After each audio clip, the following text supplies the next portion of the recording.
26 feels like a Reformation year. Like a bunch of businesses are going to go under like big changes because like you just have this convergence of like the economy and technology and all this stuff. And it's kind of like, man, get ready for change. It's here. It's coming. It's the new constant. I'm building so much cool myself right now. I feel like a complete weapon. The ability for anyone to make software is like this big unlock. I've built apps for my team in the last week.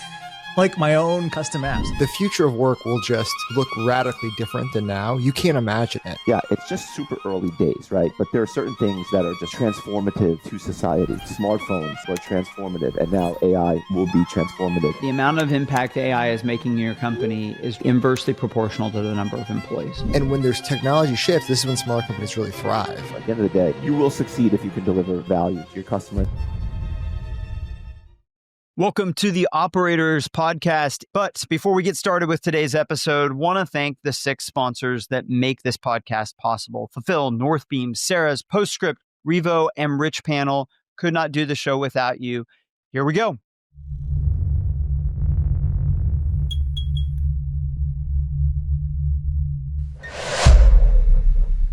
Jones Road Beauty, Cody, this ad read is just for you. Fulfill will help you move off. There's no expensive middleware. There's no third-party developers. There's no consultants off Upwork you got to hire. You can be live in a couple of weeks for order management, inventory management, accounting, EDI, purchasing, and manufacturing. It pipes his orders directly to my 3PL and takes care of everybody. They are the #1 ERP for this podcast. Mention the Operators Podcast, and you can use them too. Thank you so much for being the #1 sponsor. Thank you, listener, for listening, and I'll talk to you later. Goodbye.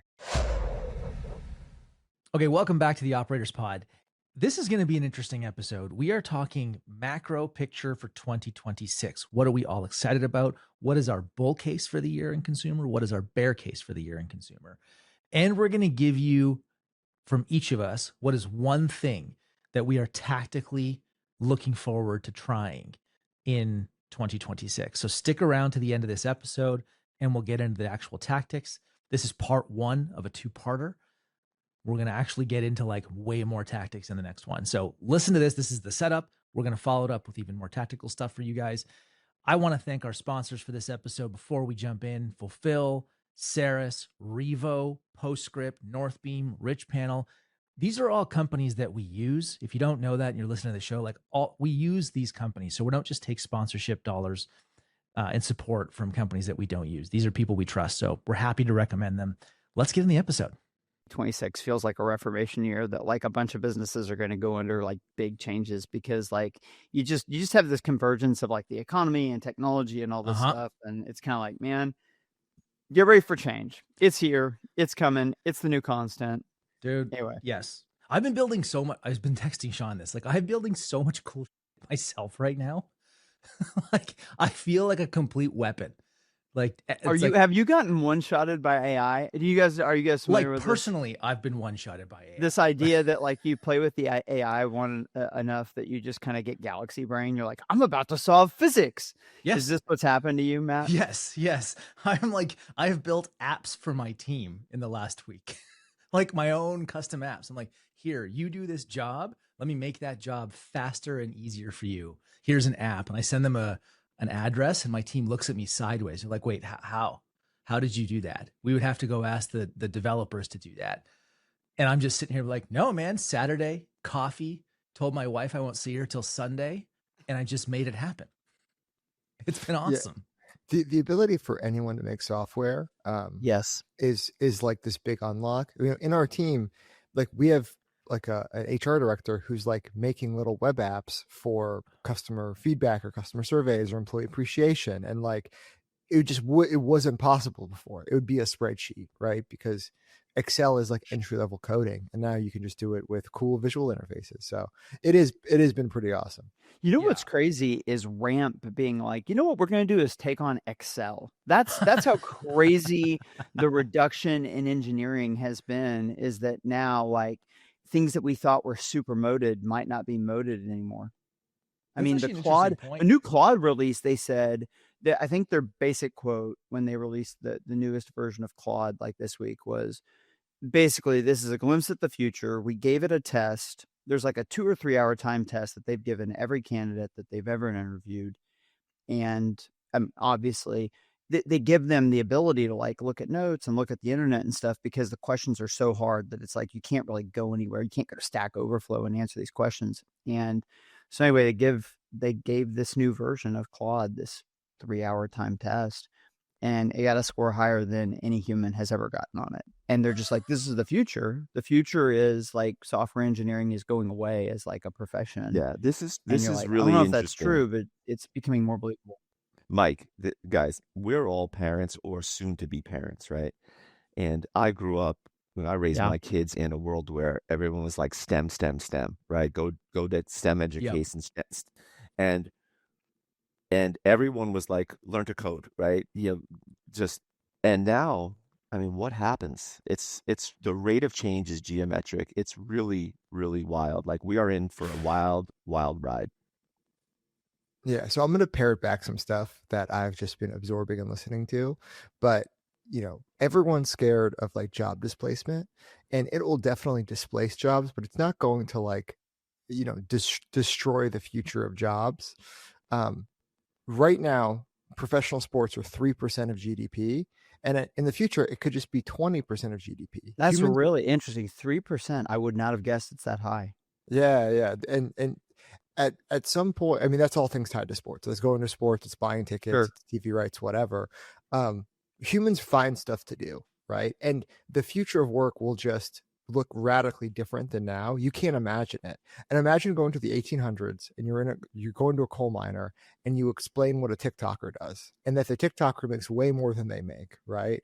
Or going to, in the 1700s, 99% of people farmed for a living, and then explaining what a VC does. Just being like, yeah, so basically they still don't do anything. Yeah. You're going to like kind of fly around to conferences, and just like their minds would explode. That's us right now. We can't understand what the jobs of the future are, but I guarantee humans will do something. And it might look like fun to people right now, like explaining a professional skiing. Okay, go to any time period in human history and be like, yeah, so for fun, we're going to go to a mountain, then we're going to go down the mountain really fast, and the person who does it the best makes $10 million a year. It's like their minds would explode, right? So all of these jobs we've created, there's just going to be a bunch of those in the future. There was a really fascinating article, Sean, that I read that basically was talking about how management, like the idea of management, was not like a job that existed basically before the railroad, because everything was localized. You didn't have businesses and companies that were really spread out.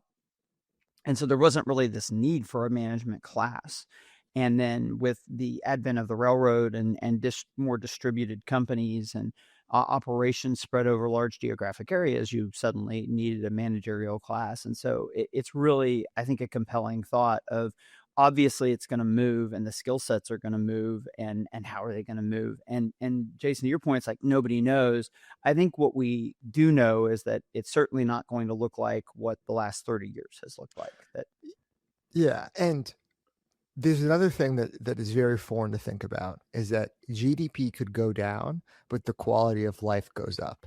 And there's a real use case or a real example of this in Japan, right? So Japan GDP went down in the 80s, and you would obviously rather live in 2005 than 1985, because you get better cars, better technology, better medical care, better food, the whole thing, because time went on, but the GDP actually went down in that time period, right? So if technology is really deflationary, like, yes, you might make way less money, but the money could go further if robots build all the houses and make all the food, right? So there's a great point on this, Sean. I think I've mentioned on this before that one of the things economists have really struggled with technology is, okay, if the technology is providing so much value, where's the productivity growth? Because the productivity growth feeds into GDP.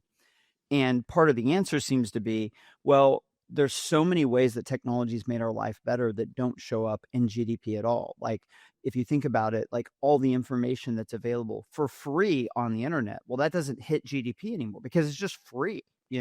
But obviously our quality of life has gone way up because of the access to all of that information. And so I think that's a really interesting idea of like one of the reasons why technology ends up being so deflationary. I don't know if that means the money supply goes down or people make, kind of less dollars, like with the way that we have debt and stuff. I think it would be going the other way. But in general, this idea that like the standard of living just kind of rockets up is that technology has this way of making things that were expensive or exclusive, making them almost like costless. And this is kind of the point that we're talking about. Like in the past, there were so many things where it's like, well, if we wanted to do that at our company, we need a full-time developer. We need 3 full-time developers. And now you're like, maybe we need 0 developers. Like we can just do that for free on Lovable. And that's just worth where we're at today. Who knows what it'll be a year or 5 years from now, and how many other things that we're just going to be able to basically have for free because of the advance of technology. Can I ask you guys, I've been listening to a lot of podcasts lately. I'm doing more driving. It's like, I feel like I'm daddy chauffeur, Jason, on the parent thing. So I'm listening to a lot of podcasts, shuttling my kid around. As business owners, what do you think of this? I'm hearing this narrative that AI may not be all it's cracked up to be, and that there's a lot of companies that have tried stuff and they said, oh, it doesn't really do anything, and now there's this whole like question of like, is this actually impactful to companies? And there was that whole, I think it was Harvard or somebody dropped that whole study about all these businesses that tried it and then started pulling back on the investments. And I started thinking, I'm like, are they just not looking at small companies like us? And they're just looking at like Procter and Gamble, and that's it. That's their sample size. Like, what? But you know what? I feel like it's not true. It's like this. It's like, you know what we learned in 1999? That e-commerce doesn't work.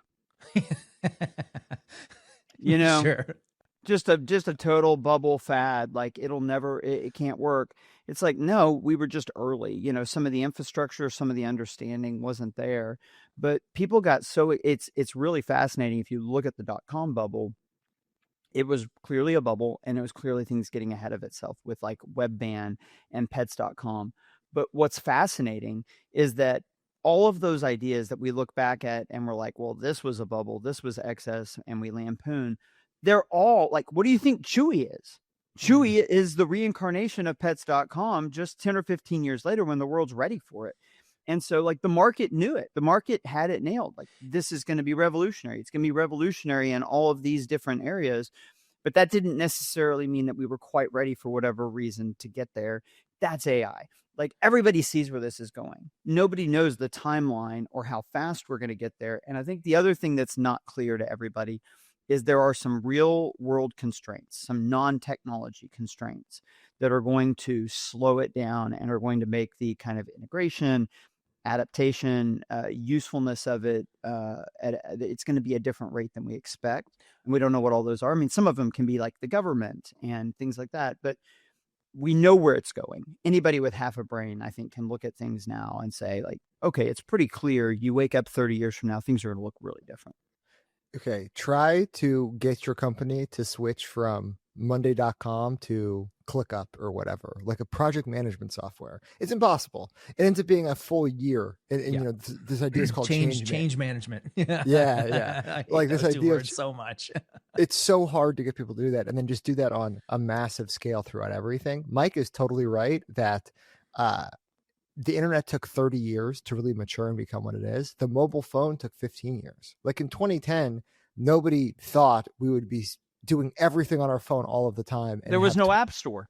Yeah, have 12 hours of screen time, and now it's here. So, I mean, AI will just take 10 years probably from now until 2035, but then it's going to be, as big as both of those things have been. Like, I guess. I mean, Jason, this is not an age, shot, but like, you're old enough to have remembered and been like in probably not, maybe you were working during the .com moment.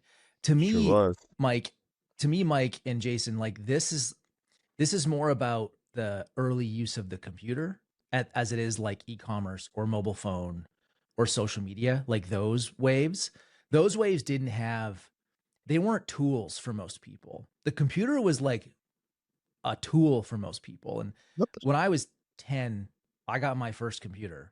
And Sean, that might sound crazy to you because you're young and you're like, I always had a computer. But like when I was 10 and I had it for nobody else in my class did. Like nobody had a computer at home. You knew what it was, but you didn't have it. And I remember being in high school and I was the only one who was like, have you heard of this thing called programming and coding? Like, check this out.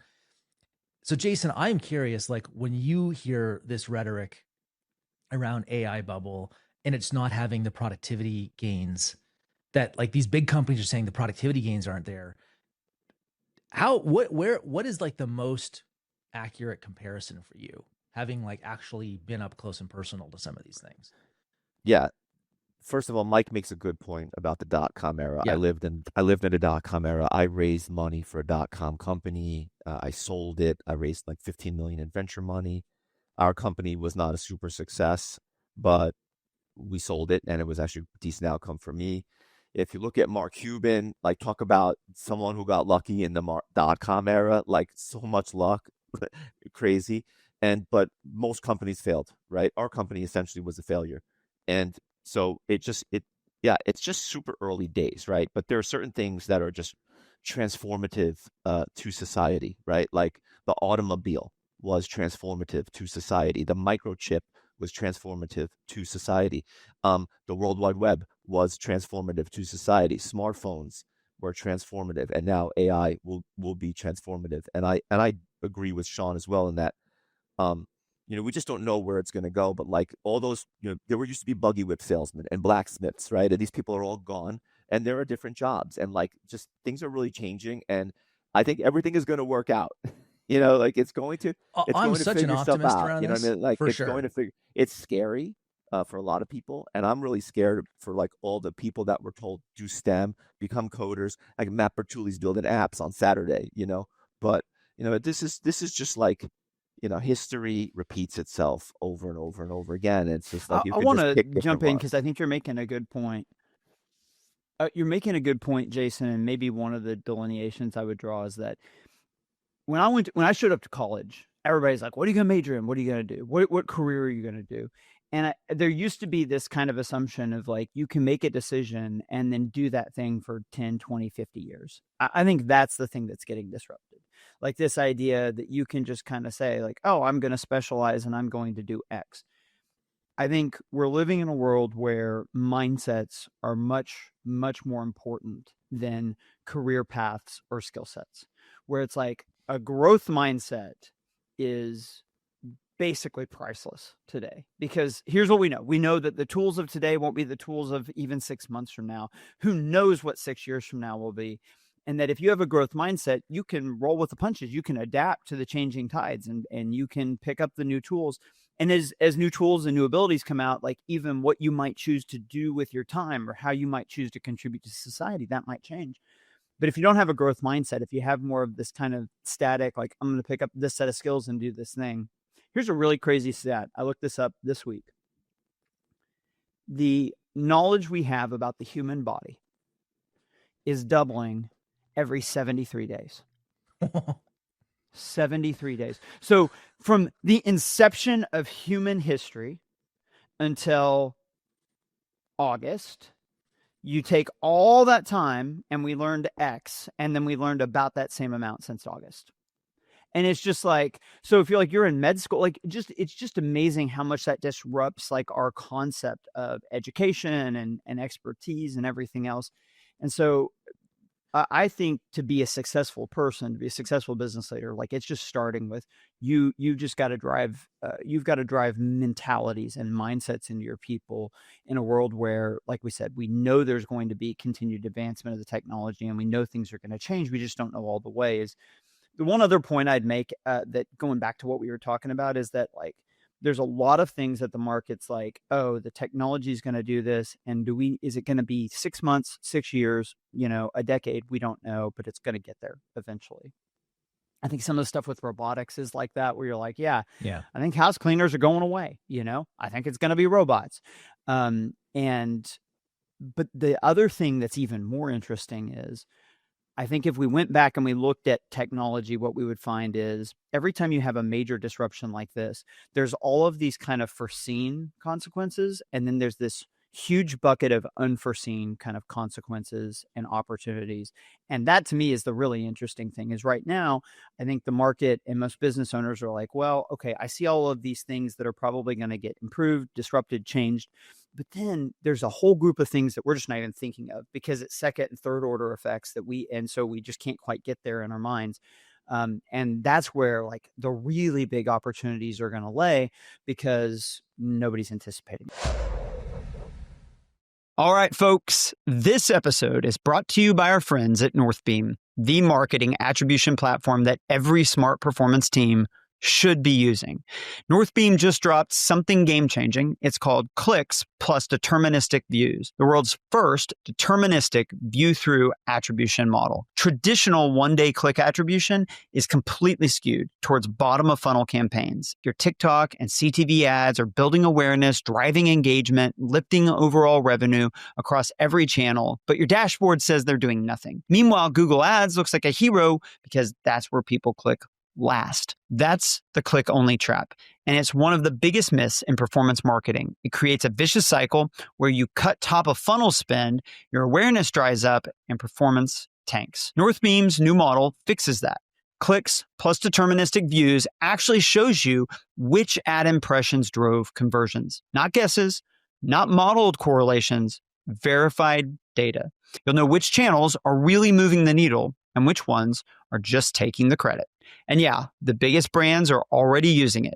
Manscaped, Dollar Shave Club, Hexclad, Grunz, and many more. So if you want to see what real deterministic view attribution looks like, go to northbeam.io/demo to book a demo and tell them that we sent you. Well, yeah, here's one. Jason, you brought up that you're worried about STEM grads and coders. Really what has happened is that knowledge and expertise has just become very, very cheap. That is what AI has done, right? Like there's free information and there's free intelligence. Intelligence is very cheap. People are just going to stop going to school.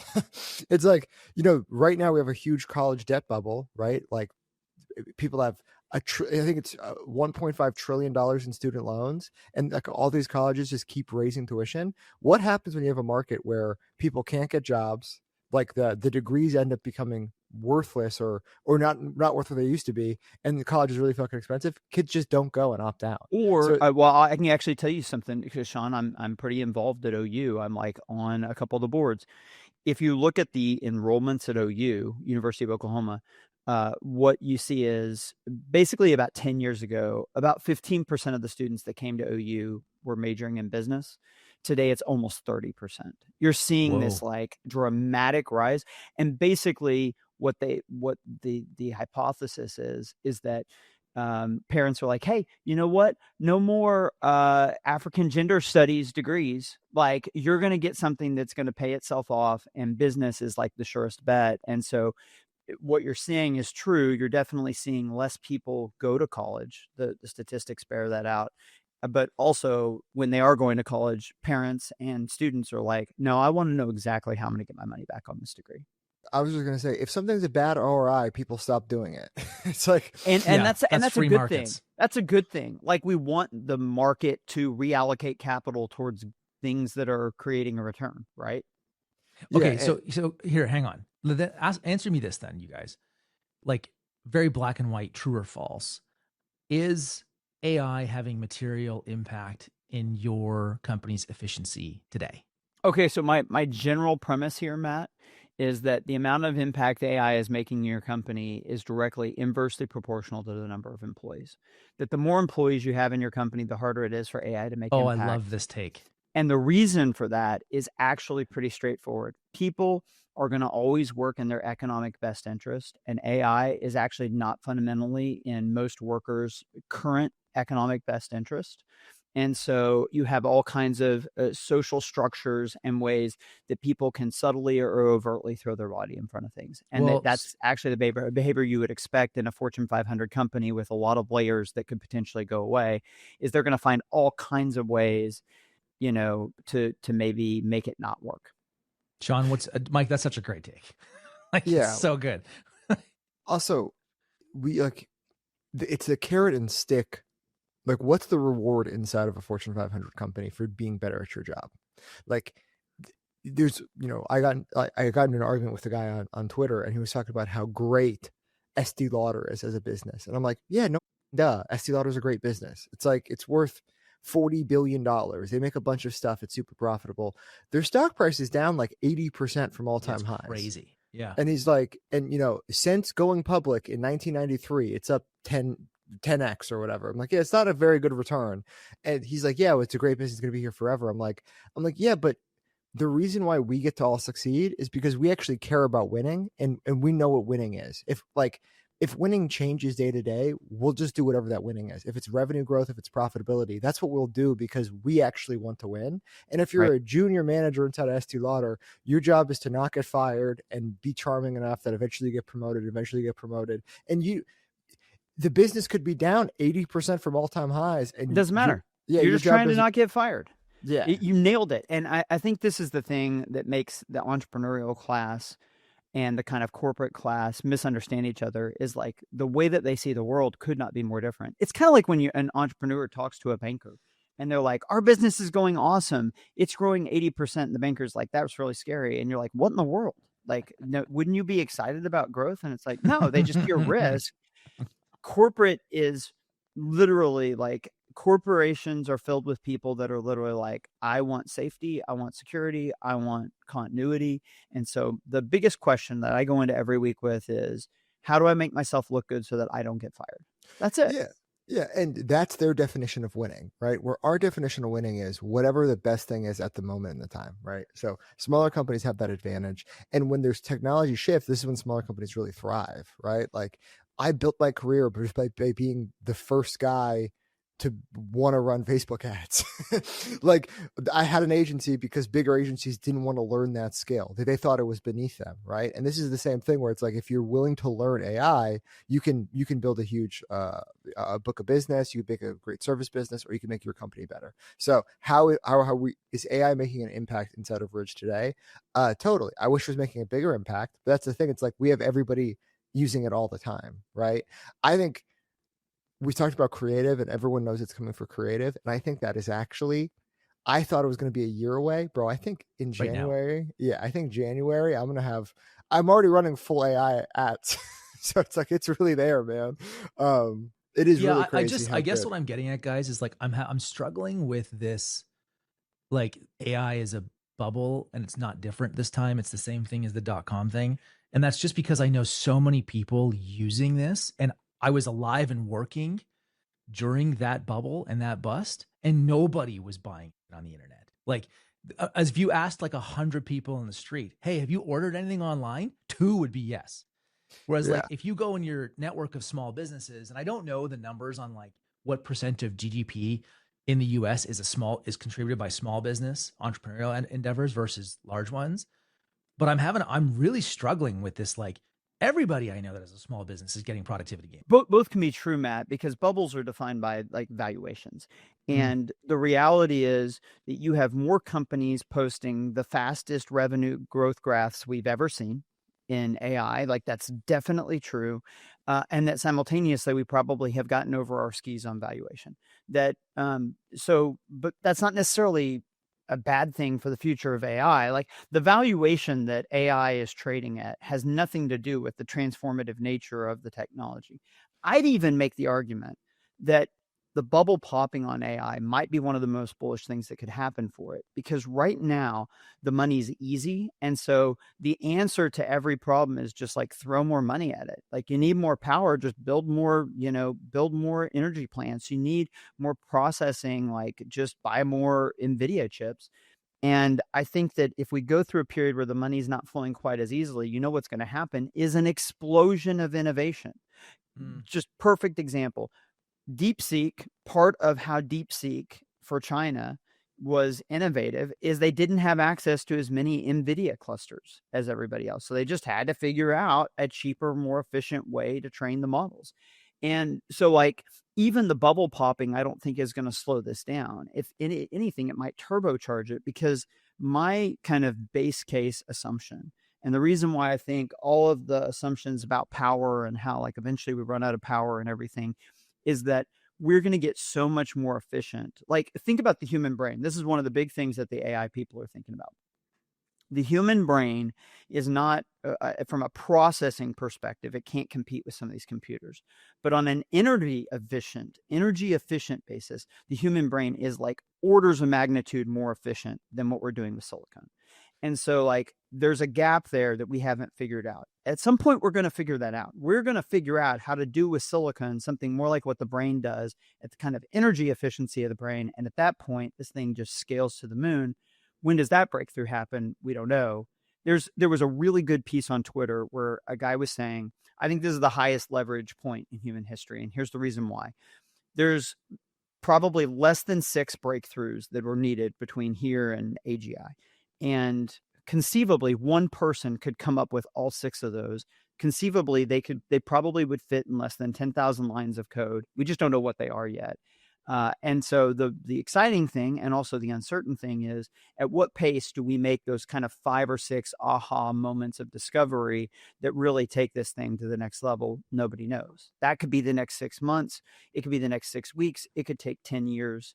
Nobody knows. But when that happens, I think it's going to be everything we think it is and a heck of a lot more than that. Okay, but the question is it a bubble? Jason knows this, and I would love Jason's opinion. Bubbles are defined by debt. So unless there's a lot of debt in the system, it's very hard for the bubble to pop. Jason, what are your thoughts on that?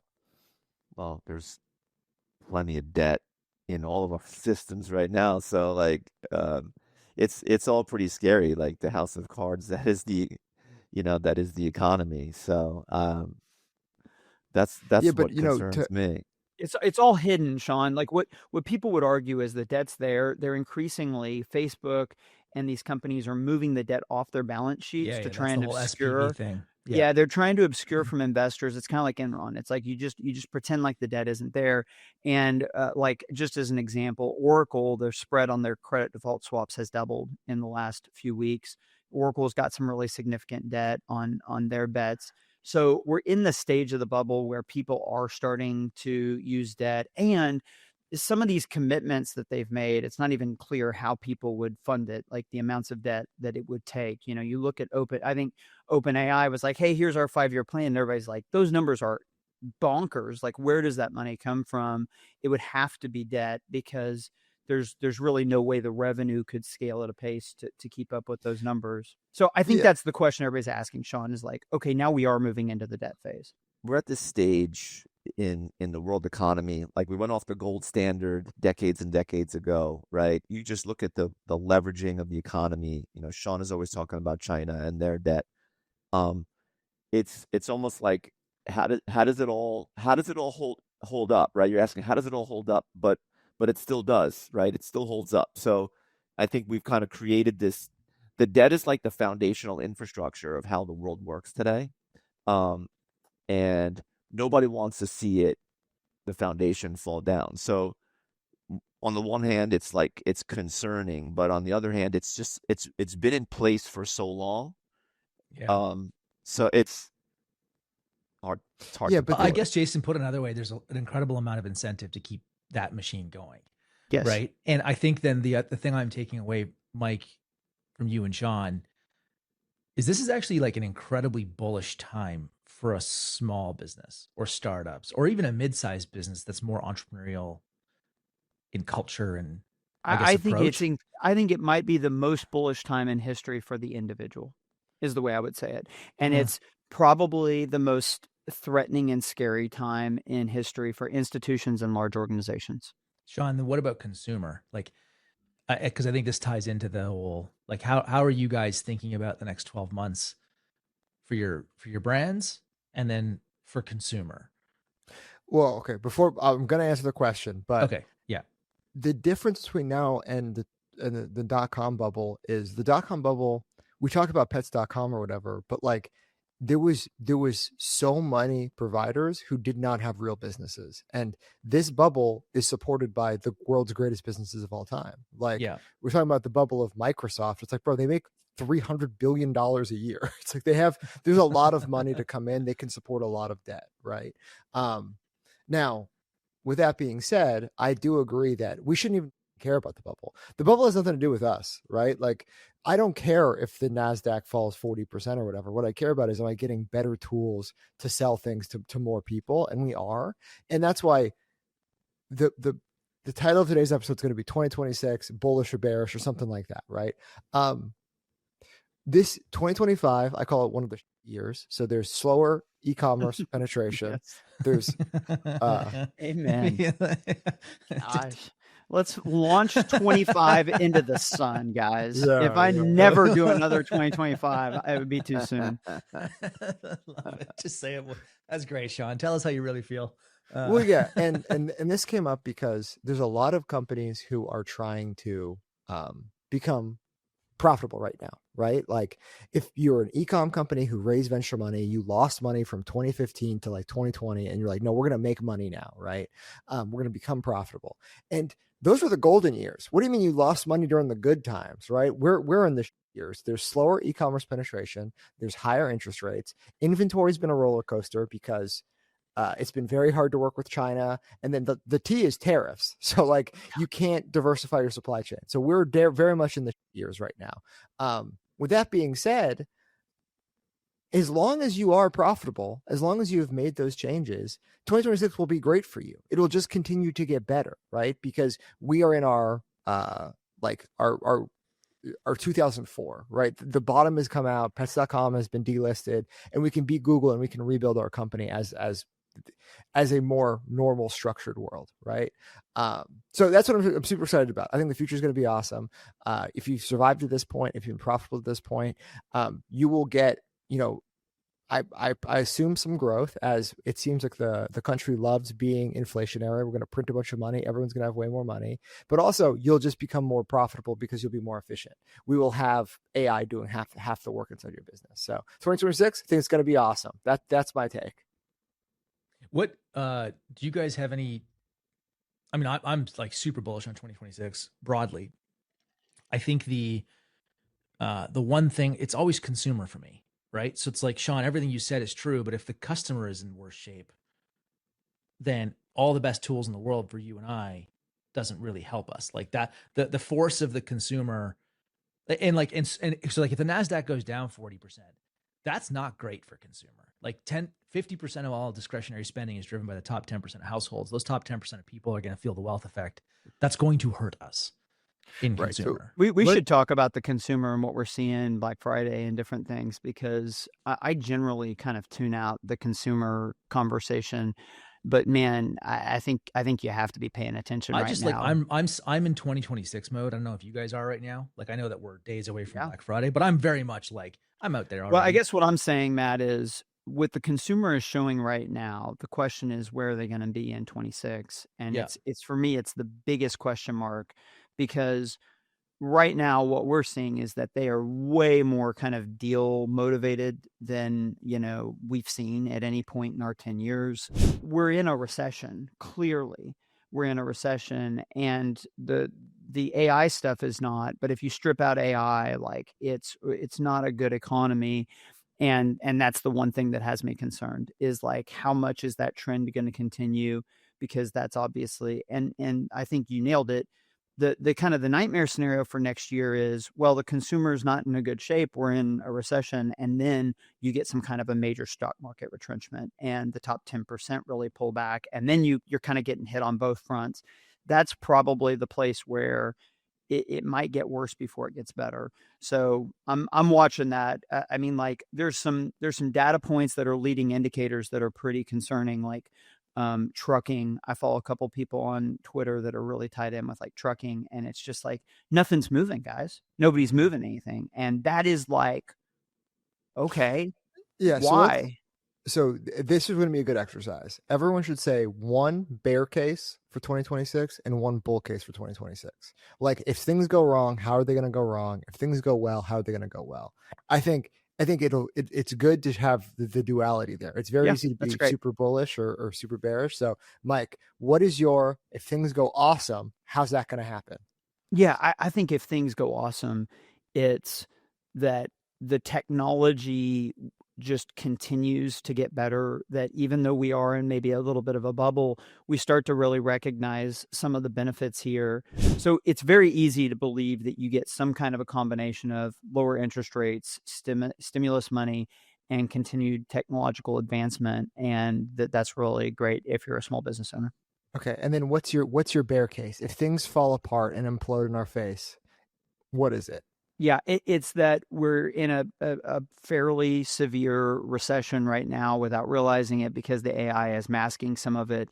And then sometime in January or February, you get a major stock market retrenchment and of 20-30%, and it creates a negative feedback loop.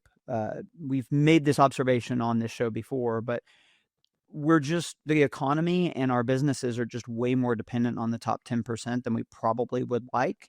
And the top 10%, most of their wealth is held in equities. And so if the stock market was up huge this year. What was it up? Anybody know the number? It's 15% right now for Yeah. the S&P So, year to date. That's so big like considering the last 2 years were also high. The core of the e-commerce spending cohort, I mean, the e-commerce spending cohort it's going to gravitate towards that top 10%, probably even more than other parts of the economy. That core probably gets really disproportionately hit by a pullback in asset prices. And so if you got a really significant pullback, the other potential risk here is if October, I've mentioned this before, October was the single biggest loss of white collar jobs, like corporate layoffs, in a month that we've seen since the great financial crisis.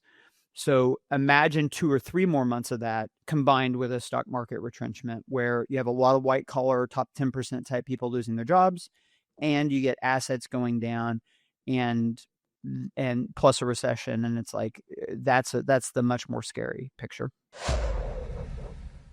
We were at Ecommerce Fuel Live. This is Andrew's live event that he does once a year. And I'm at the opening night party talking with Amit, CEO of Richpanel, and one of the great sponsors of this podcast. And Amit and I are having a good chat. And beside me walks in Katie to say hi to Amit. He goes, "Hey, Matt, is this your EA?" And before I could react, Katie says, "I am not Matt's EA. Matt is my EA." Amit could not catch a break the rest of this event. Switching to Richpanel is going to pay for itself anyway. Just go to richpanel.com/demo. Oh, and Amit promised me there's actually a super special promo code. If you use Sorry Katie, Sorry Katy, you'll get 20% off your subscription. Give it a shot. Okay, so Jason, what's your bull case? My bull case, let me start with the bear case, because it's just the bull case is so much easier. Like, the bear case is going to come out, and AI stocks are like holding the market together, right? And so just like we had a dot-com bubble, I do think there's an AI bubble. I think the AI stocks are a bubble. I mean, you saw Michael Burry, who called the subprime, he called the subprime debacle. And anyway, he may be wrong on this one, but like, I think there's going to, the bear case is there's massive disruption of high earners, right? High earning people getting disrupted by AI, and businesses hiring less, and like there's a pretty nasty bear case out there, and we're going to continue to see this divergence in economic reality for people. And like Sean said about, like, the quality of life is still better, right? You can live in a trailer and have a huge flat screen TV for $300 and play your video games and surf your and like do what you want. And that's kind of like just the evolution of society these days. I'm not saying it's good, but like this is the typical, economic reality. Okay, Matt, what's your bear case? Bear case would be AI asset deflation. Like, so anything that's like an AI equity, like that's related. So anything that's inflated because of the AI sort of bubble, the wealth effect does go both ways. So like if that top 10% is feeling less rich, they'll spend less money. Now, I want to say, like, I want to bring housing into this, because I think the flip to that is what Jason is saying. If you get a lot of rate cutting, because like, look, if the AI stocks like NVIDIA goes down, guys, that's going to be bloody. Like, that's a lot of the S&P 500 is in one company and then tied to them. Now, the flip of that is if rates come down, there's we talk a lot about the top 10% of incomers and what their impact on discretionary spending is. What we don't talk about is that the U.S. housing market is effectively frozen and has been for a long time, because people are locked into low rates. They don't want to sell. But if the housing market starts to move, that also has a positive wealth effect on people. They feel richer. They're seeing, like, they're able to tap into the wealth that they've got in their homes. So I think that would be part of my bull case. The other part of my bull case would be it's just like if you cut rates, asset inflation goes to the roof. People will feel wealthier. I also, my third one that we haven't talked about is I think millennials are coming into their peak earning years. So like lots of earning power for a very large portion of the population. And I think that's good for a lot of consumer. I'm sort of looking at all of this from consumer. Yeah, look, okay, you guys all hit amazing talking points that I think summarize where people are feeling anxiety in the market right now. It's like we all know that the AI story has been too good for too long, and like everyone kind of gets itchy and they want a 20% correction, right? Like it's almost expected that like you should price in a 20% correction, and it's not the S&P 500, all of these top tech stocks. You know, Michael Burry took out a big short position against Palantir, and who knows, by the time this episode comes out, all of this is either, you know, come true or not, so you could ignore it. But like, yeah, Palantir's trading at 100x price to revenue, I think. It's like, yeah, it's a crazy business. Like, that is weird, right? I'll talk about the bull case to start is, I think Mike really, and Matt and Jason, all you guys have fantastic points, but this idea that interest rates are going to come down, right? Sean, to your point, like student debt and starting to actually make people pay their debt is clearly a part of the economy struggling. And so if you lower interest rates, that flows out into the economy in a bunch of different ways. And that's just one example. Housing is totally screwy right now. Like we need to get back to 2% mortgages because that's the only way these asset prices make sense. And I think that's where we're headed. So I think by the end of 2026, we are at 3% mortgages. And that is just going to be a really compelling case that there's going to be a lot of money moving around the system. And that right now, the economy is in a recession except for one bubble, right? But like housing has been in a recession for 2.5 years, right? I think SaaS tech has been in a recession for at least 18 months. So anyway, that's my it's a great point that you're making, Sean, just that the economy is very multifaceted and parts of it are in recession or expansion at all points. Like it's not like one homogeneous thing that all works in the same direction. And it kind of like, I love the point that you made because we came into this episode saying like, hey, what's the biggest opportunity you have for 2026? And I can kind of kick us off on talking about that because we raised prices a lot around the tariffs. We kind of got pinned where we had to make some decisions. We were setting a bunch of shelves and it was like, we just had to decide basically at a moment when the actual imposed tariffs were 150%. Where it was like, well, okay, I have no idea what they're going to be, but they're going to be something and we've got to pick a number. So we picked a number and we just got thumped this year because of it, because we raised prices a lot. We raised prices like maybe 20% across our portfolio. And all year I've been like, well, dang, man, I should have known taco. I should have just, like whatever. But what I've realized as I've thought about it is the point that you're making, which is I go into next year with a whole lot of dry powder where I can actually like lower prices in quite a few places. And I know that I know the elasticity of all of our categories, and I know that's going to lead to growth. So I'm kind of like, it's like, if you're going to eat, don't nibble. Like this year, we like didn't nibble, we took like the entire slug of the tariffs and all of the downside. For example, with us, it's fine if you want to tariff particular parts of China, for example, in drinkware, but you don't just throw a blanket 20% tariff on everybody around the world. Make it where business owners can source their product from a place where they're not paying 20% tariffs. So I actually think there's tremendous opportunity to bring down prices and to grow our business next year just because of some of the things we had to do this year, which is a weird opportunity, but it's a really straightforward one. We know if we can lower prices 20%, our volume will go up 40%, for example. And so I think there's actually some opportunity for stability there. Yeah. So life is a game of resources, right? Like you always want to be the last guy to pull your, oil out of the ground, right? Because that's the highest prices. You don't want to be the first guy doing it. Well, my cost structure just went up a lot. And Matt, you made the deflationary point. Here's my really simple math. For every dollar in manufactured cost for us, our prices go up $4 to $5 when you include the tariffs and stuff, our retail prices, right? So how much has the United States collected in tariffs so far, right? I don't know. $100 billion, I think, is what they're forecasting. Let's just say know if they've got that. Right. Let's say it's $250 billion. If it's $250 billion, what that means is it's led to somewhere around $1 trillion $1.2 trillion am I doing that right? Yeah. It'd be like $1.2 trillion in inflationary retails. No, Mike, it led to $1.2 trillion in GDP growth, my friend. So, right. But anyway, my point being, like, you can imagine if prices got cut by $1 trillion because you didn't have those tariffs, like, yeah, that's incredibly bullish. Like, people are going to buy a lot more units of things.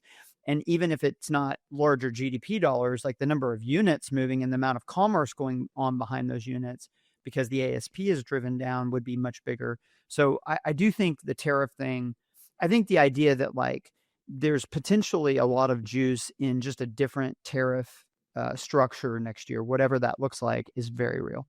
Okay, so hang on. I want to bring it back to Mike. You kicked this off. You said, like, I like your point about lowering prices as a lever that you can pull, and that actually that opportunity has you excited for 2026. And I'll just add to that a little rant, Matt, that, like, a lot of times in e-commerce, we're like, how do you raise prices? How do you raise prices? How do you raise prices? The people that have been worth a lot of money in history have almost all been people that tried to figure out, how do I get people more value for their money? Right. Now, that doesn't always mean lowering prices. Sometimes that means, like with Steve Jobs, that it's like your $1,000, phone does 10x as much as it could before. But it's like, that's actually how you make money in business, is by figuring out how to drive more value to the customer. And so for 10 years of our company, we've been really focused on that, and we haven't been able to be focused on that really in the last year. And I'm fired up about a year where it's like, hey, I get to drive more value to customers, and I feel good about making money that way. Hey, you know what's important to your business? Understanding it. That's where Saras Analytics comes in. That level of precision can only happen if your data is rock solid and in one place where you can actually pull it from. I'm looking at my contribution margin. I'm looking at my sales breakdown, my sales by product type, and it really just starts shining a light into, like, the black holes of your business. Everything is at my fingertips. Our dashboards pull in from everywhere. I just had to set 2026 financial budgets. Saras Analytics made that data available in 4 clicks compared to 40 hours. It's like AI for your business knowledge. And if you want to check out Saras Analytics, that is SARAS, and see how daily precise data can transform your profitability. The other thing is, we just spent an hour complaining about stuff out of our control. Bubbles, consumer.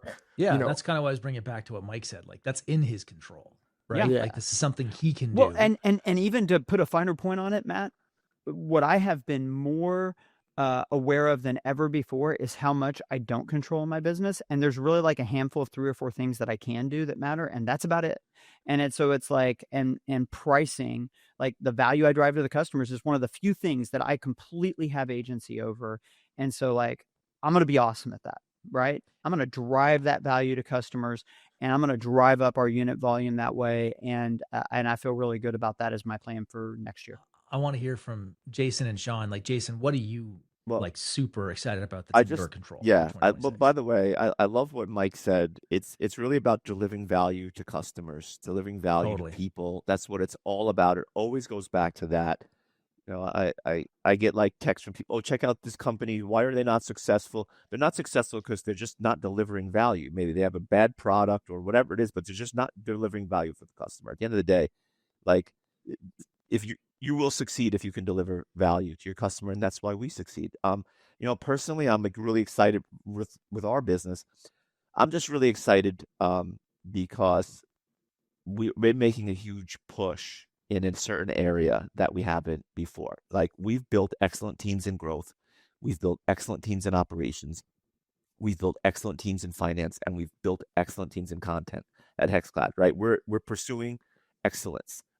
Where we haven't is in product development, because we haven't had to. It was pretty easy to just keep launching the next cookware piece, and they're really good pieces, right? But whereas like a lot of other companies are just like dropping products left and right, it's like drop a new product. We've had a mentality of not doing it unless we do it really, really well. But what we are building now, and I'm so stoked about it, is a world-class product development team at HexClad, and that is going to be a game changer for our business. We transformed the cookware market, and we're going to go disrupt other major adjacencies. And that really excites me. Yeah. So we talked a lot about what's out of our control, right? Bubbles and interest rates and the tariffs and all that type of stuff. And that doesn't help a consumer business at all to think about those things. It's like, look, this is just anxiety inducing thoughts about the future. So why is 2026 going to rip for Ridge? We have a bunch of new products that have been killing it all year that I haven't been able to keep in stock. So that alone will be $50 million in revenue boost to my business just by doing inventory purchasing of these new products that like I've had to scale up over time. Then I'm very excited about new marketing channels. I think TikTok Shop is I think there's a way to do it for a brand like Ridge that I've been trying all year, and I think we kind of finally cracked it. I'm excited about more personalized AI ads and running those more places. AI ads on TV, AI ads on Instagram. I think we can just get better one-to-one matching and just feed, the ad algorithms with whatever they want. Very excited about that. And I'm excited about channel expansions. So I think wholesale will continue to go up. I think we're going to do a really big corporate gifting program next year. So there's like inside of my business, there's 12 things I'm incredibly excited about. And that's why I'm like, look, regardless of what happens, pending like, them making wallets illegal or something like that, I'm going to sell a lot of products next year and revenue is going to be up 50% or something. So I'm very, very excited about where we're going in the future. And the next episode, I'm basically copying everything Sean just said. More products, more channels. I'm like so stoked. And I have manufacturing capacity, guys. I can't stress that enough. I'm like so happy. Our US facility is like almost up and operational. I finally have like real capacity. Like right now, if we grow even 10% from where we are now, I get backlogged on order volume. So like I'm just so stoked. So to kind of bridge, I want to bridge an idea that we started with. We started with technology and we're kind of ending with what we're excited about for next year. And really, I didn't say this during my section, but like we're kind of becoming more of a holding company. We're going to launch some additional companies. We launched Trevi this year. One of the ways that I think technology is going to play out, and I think all of us in one way or another are showing this with our businesses, is it's going to allow businesses to go way wider than they could before. Like that it used to be if you wanted to kind of have more of a holding company concept or you wanted to have a lot more product verticals, it was very difficult to pull that off in one company. You had to be a really large organization. And I think it's going to be more obtainable now because the technology will allow you to get wider than you could before. And we've talked about this a lot on this show, but at some point, the easiest way to grow really is that you're engaging in more big markets. Sean, you've shown that. Like just being in phone accessories and phone power, it just raises your revenue potential because there's just a lot of people buying those products, as evidenced by Anchor and the fact that you're engaging there. Jason, I know what you guys are going to be doing with product and how you're going to be doing. I'm stoked more. for XCloud. Yeah, and it's going to be really exciting. But I mean, I think Shark Ninja has shown this. Like the ability to go wide is the new super skill, and technology makes it more possible to go wide than ever before and to manage the complexities that come with that. And so that's probably a macro trend, is that gifted operators are just going to be able to be much more multiple and go much wider in terms of the breadth of businesses that they're managing or the breadth of product selection that they're able to offer to the market. And that's going to lead to bigger businesses, more profitable businesses. Yeah, completely agree. Can you sell somebody two of your thing, or can you sell them two different things? And like so much easier to do two different things, right? Yeah, in my business, categories, yes. Yeah, and in some businesses, you can sell them two of the same thing, right? If you are Groons, if you sell T-shirts or whatever, way easier to be like, you like this thing for me, buy this thing for me, and that is how, dude. That's how I've doubled my business, and like doubled my business doing 9 figures a year, right? Like it's just you have to sell more stuff. There's been so much resistance to it for so long, or people launch a second product that is like just it doesn't scratch the itch that needs to be scratched. So Jason's doing it. I did it. Next episode, we'll just talk about the actual practical things we're excited about in 2026. We'll talk about AI ads and maybe we'll show them off, something like that. But oh, dude, I can show off the app I built. Yeah, baby. It's cool. It's so cool. Yeah, all right, boys. Cool grinding. All right, guys, that is the pod. I appreciate it. You know what? Can I also say, like Sean, I do agree that all of this macro stuff is not helpful in how you like tactically run your business, but I do find it interesting that a lot of people in consumer do think about broadly what is impacting consumers. Well, you have to be aware. I think that's like, I think you have to be aware. You right? have to Like, be aware. You can't be paralyzed by it. And I Yeah. think that's the point that you're that's making, the fine Sean. line. Like I use the analogy, I've used it on the pod a bunch, that it's like your river rafting guide. And it's like, well, you can't be a good river rafting guide if you don't know what the river's doing, but you also can't pretend like you control the river. And Yeah. so there's something in between where it's like, That's hey, great. I'm aware, I'm situation aware, but then I'm going to focus all my attention on the things that I can control. And I think that's the gift. And the problem is you don't want to be in a situation where you're like, oh, all this stuff I don't control sucks so bad, I'm just depressed, I'm not doing anything. And you don't want to be using your emotional and intellectual capacity towards things you can't control. But if you're not aware of them, I don't think, like, for example, with me, I can't make the best pricing decisions unless I'm at least aware of the economy. Like, you'd be insane to not be trying to lower prices in where the economy looks like it's at, right? Yeah. Well, and it makes for a good therapy pod. That's what I'm going to call this one. This is a good therapy pod. So all of us kind of just, sharing our thoughts and what's going to happen. And guys, I hope you have an amazing Q4. Let's wrap up. And then 2026, we'll just hit nothing but net all year. Thank you guys for being here. Thank you, operators, fans, listeners, supporters, all of our fantastic software sponsors. Coming at you later. Goodbye.